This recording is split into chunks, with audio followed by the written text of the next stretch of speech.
السلام الله عليكم الصحابة يسوسون نقشة ونكسن هالكاد فيديو كدا ونسان ودكتور حاشي نتورك أما فيسبوك جيجا أما يوتيوب channel كا أما تيك توك جا أنت بدن فيديو waxay sida hore idinku sheegay waxay ku soo hormaraan YouTube ka waxa laga yaabaa maalmo kadib ama asbuuc kadib in platforms ka kala soo geliyo maanta fiidiyogan kooban wuxuu ku saabsan yahay kuma saabsan fiidiyodii caafimaadka dhalinyaro badan maalmihii u dambeeyay iyo asbuucyadii u dambeeyay waxay soo weydiinayeen waxaan ku cusubnahay waddanka Canada waxaan rabnaa inaan jaamacada bilowno ama college bilowno marka su'aalo waxay isugu xigeen program noocee ah nula tali lahayd maxaa ugu gaaban ugu waqti gaaban maxaa ugu fiican maxaa hadii la ku rooyaa xagaan ka bilaabi karnaa wax su'aalo maaragtay sida u badan dhalinyarada ugu badan oo su'aalahaas soo weydiiday ama email ii soo qortay ama message kale ii soo dirtay ama commentiga aan ku arkayna waxay ahaayeen dhalinyaro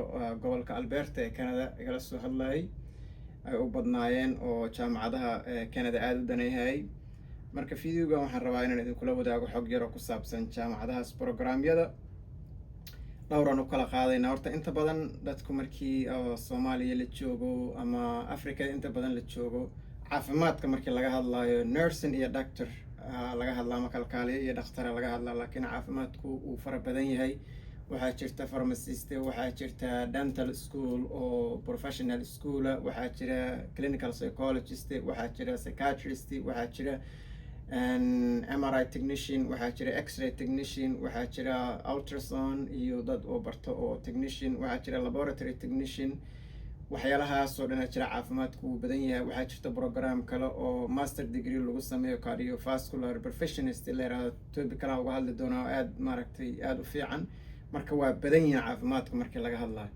waxyaalaha kalena ayagana engineeringkuna aad u tiro badan yahay laakiin fiidiyogan gaaban hadda kuwaas oo dhan uga hadli maayo qaasatan maadaama dadka su'aalaha isoo weydiiyay ugu yaraan dhowr iyo 10 qof ay isoo weydiido gobolka Alberta Canada jooga waxyaalaha ugu muhiimsan horta waxaas ugu fiican kuma dhigi karo qofka waxa laga yaabaa in waxyaalaha qaarkood aad ku fiican tahay mathematics aad ku fiican tahay physics iyo waxaas aad ku fiican tahay qof wuxuu ku fiican yahay maadooyinka kale oo humanities ka la yiraahdo luqadaha iyo waxyaalahaas ku fiican yahay iyo marka qof biology ku fiican yahay marka waxaad ku fiican tahay waxa habigaagu yahay ma garanayo inta waqti la eg aad rabto inaad gelido waxbarashada sidaas oo kale ma garanayo laakiin waxyaalaha hadda aadka loogu interest gareeyo oo aadkana job field-ka markay noqotay shaqo ku helintoodu aadka u fiican ee gobolka Alberta waxaa ka mid ah chemical engineering petroleum engineering pipeline engineering waa wada engineering saddexdaas maado waa isku xiran yihiin waa isku dhadhow yihiin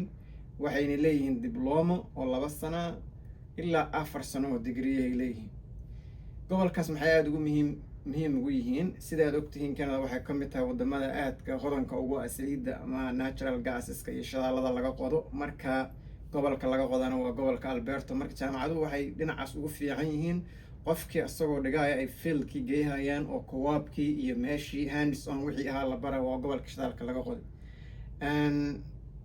waxyaalo badan mar oo dadku caafimaadka barta marmarka qaarkood shaqo aysan ku helaysa shaqo iyagoon helin dadkaas shaqooyinka aad u helaan waxaa laga yaabaa diploma yaro pipeline engineering ama chemical engineering ama petroleum engineering qof haysta oo asaga dhamashada soo qalin jabiyeen maanta shaqo oo aad u fiican u helo oo waliba dhinaca dawladda shaqooyinka dawladda oo gobolka ay u badan yihiin iyo federaalba ay u badan yihiin waxaad kala ogtihiin in Canada waayii u dambeeyay 10 sano u dambeeyayba ay aad ugu mashquulsanaa dhigitaanka tubooyinka iyo qoditaanka gobolka Canada dhexdooda iyo meelo Canada ka baxsanba tubooyin dhulka la dhigayo la rabo in shidaal adduunyada hadda waa isbedeshay waxyaalaha kulli maaragtay siyaasadda iyo waxyaalaha ka socdo iyo deganaansho la'aanta adduunka waxay keentay in meelihii iyo biyo mareemadii iyo carradii la marayo xoogaa ay caqabad ka yimaadeen marka waddan walba wuxuu isku dayayaa qaabkaas ka duwan oo shidaalkiisii uu iibgeeyo iyo meelo uu marsiiyo waxayna ku soo aruuri doontaa dhuumooyin dhulka la dhiga iyo badda la dhex dhigo marka haddaad waxaa sii predict garaydo ood ka sii fikirtay 10 sano 20 sano soo socota hadduu ilaahay caafimaad ku siiyo wixii aad barato waxaad noqon kartaa dadka topka haddaad maaragtay saddexdaas field oo aan kuu sheegay mid ka mid ah barato marka saddex school aan idin la wadaagi karaa oo waxyaalahaas laga barto midka ugu horeeya oo waa collegekan NAIT la yiraahdaa Northern Alberta Institute of Technology oo NAIT loo soo gaabiyaa programmeska markaad ku dhifato linkiyadan by the way waxaan idiin soo dhigi doonaa youtube-kayga haddaad ku jirto oo aad subscribe u tahay waxaa arki doontaa linkiga youtube-kan soo geli doonaa oo iskoolaadkan ku arki doontaa. Programmeska markaad soo aragto waxaad arki kartaa chemical engineering.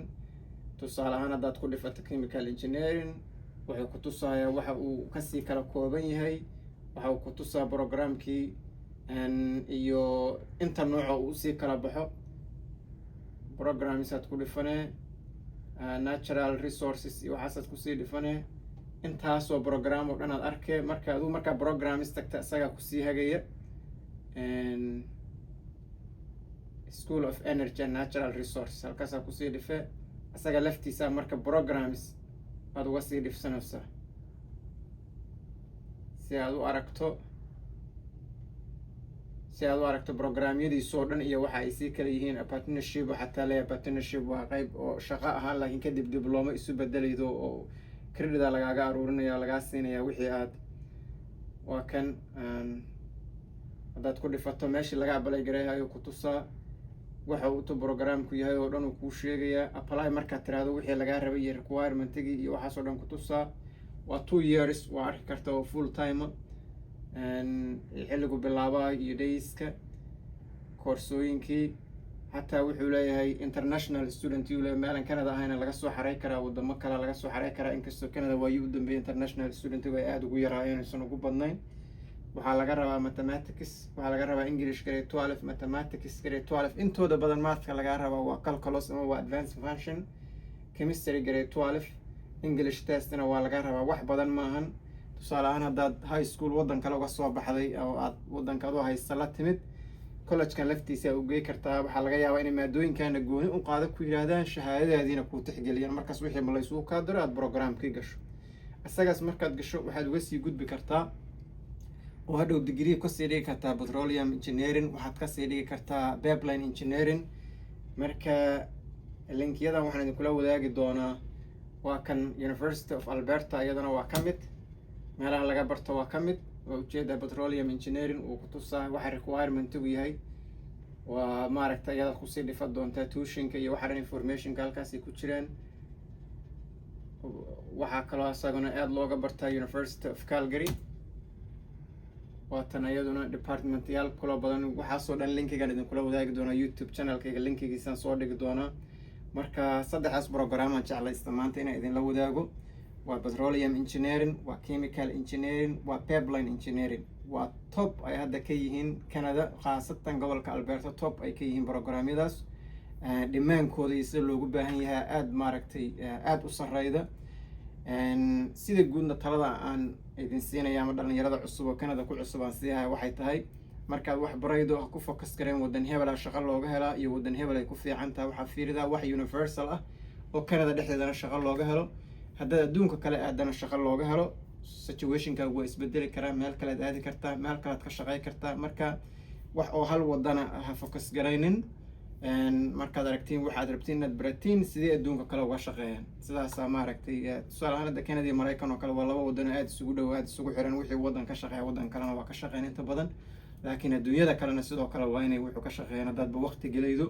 sidoo kale waxaad fiiridaa programku meequu qaadanaya. programyada caafimaadku inta badan waqti dheer ay qaataan marka laga reebo nursingka iyo lab technicianka. marka laga reebo intooda badan waqti dheer ay qaataan.